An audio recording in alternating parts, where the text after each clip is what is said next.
There's a big question hanging over the tech world right now. Why do so many AI pilots just never make it to production? We're diving right into this explainer because, let's be real, this is the reality for almost every single organization today. I mean, everyone is experimenting, right? You've got your chatbots, your copilots, these really cool internal proof of concept demos, but then they just sit there. They collect dust on a server somewhere. Almost nobody is actually scaling the stuff successfully into something that fundamentally changes how their business operates. Okay, so let's dive into this.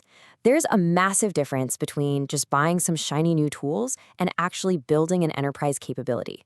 It really boils down to AI adoption versus AI transformation. Adoption, that's just slapping a standalone tool onto your team, like handing someone a coding assistant. Sure, it's helpful, but it's shallow. Transformation, though, that's the whole shebang. That's when AI is woven directly into the fabric of your workflows, your decisions, and your core products. Think about the difference between a single sales rep using AI to write an email versus an entire sales organization using AI agents to actively analyze accounts, prioritize leads, and dynamically update CRM data in the background. And that right there is exactly what we're mastering today. Welcome to this explainer. This is going to be your definitive roadmap for true enterprise AI transformation. We are officially moving past the hype. We're going to look at exactly how organizations can evolve from scattered, one-off experiments into scalable platforms with solid governance and, most importantly, measurable business value. So, here's our roadmap for the journey. We're going to follow a clear maturity model. First up, the illusion of progress. Then, laying the foundation. Third is the human framework. And finally, scaling to value. All right, Chapter 1. The illusion of progress and moving past the AI hype. Let's unpack why these projects hit a brick wall. Usually it kicks off with people chasing the hype instead of chasing clear business value. And listen, even if the tech is mind-blowing, if your data is trapped in inaccessible silos, it's totally useless. Then you hit the operational nightmare. That shiny new demo doesn't actually talk to your existing business systems.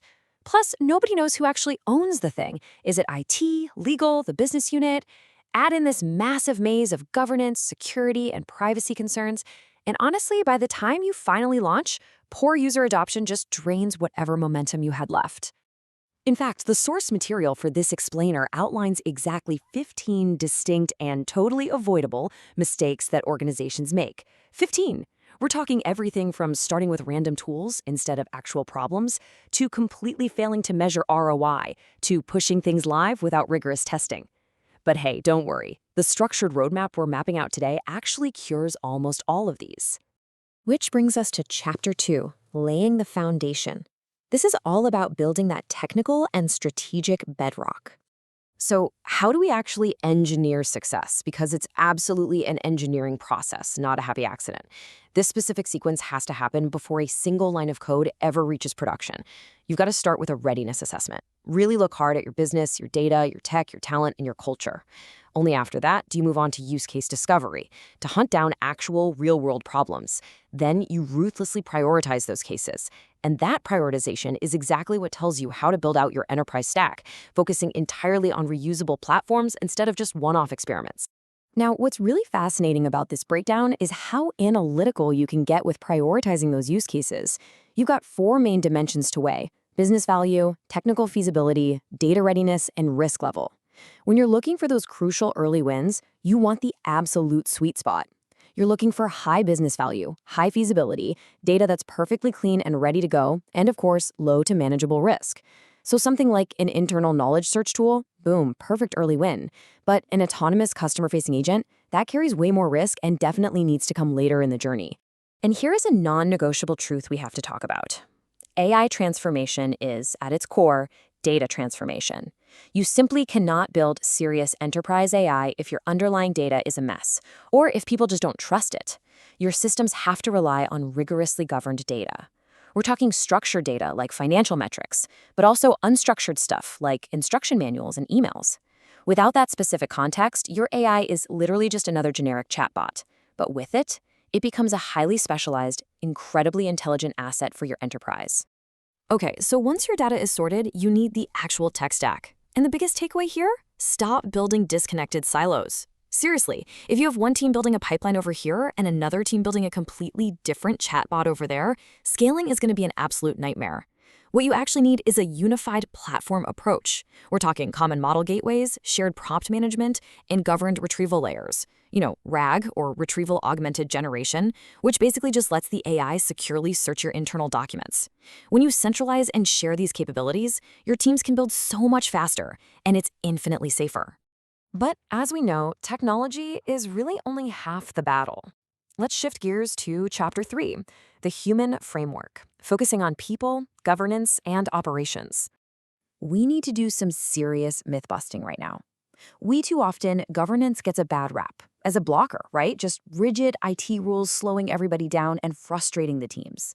We have got to completely flip that mindset. Good governance is actually an enabler. It's a total game changer.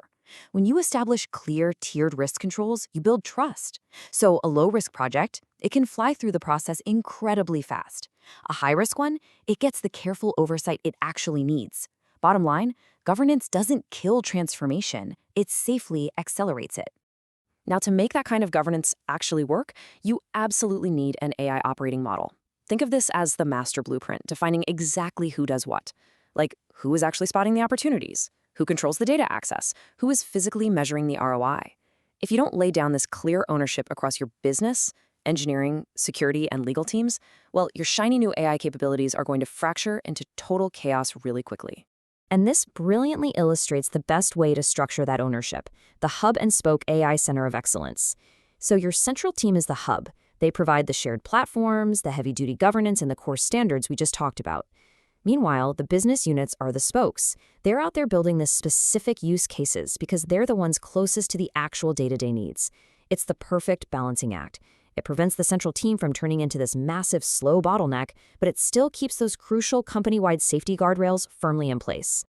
But listen, even if you have the most flawless operating model in the world, the most advanced AI on the planet will still tank if you ignore change management. It's just human nature. People get hesitant. They worry about their jobs being replaced, or they just see this new tool as, extra work on their plate. You have to intentionally design the adoption process. You've got to communicate the why crystal clearly. Bring users in early so they actually help shape the tool.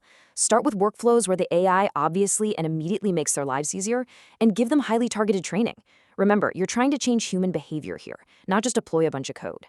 All right, moving into our final chapter, scaling to value, where we look at measuring ROI and evolving these capabilities over time. Okay, I need to hit you with a hard truth from the source material.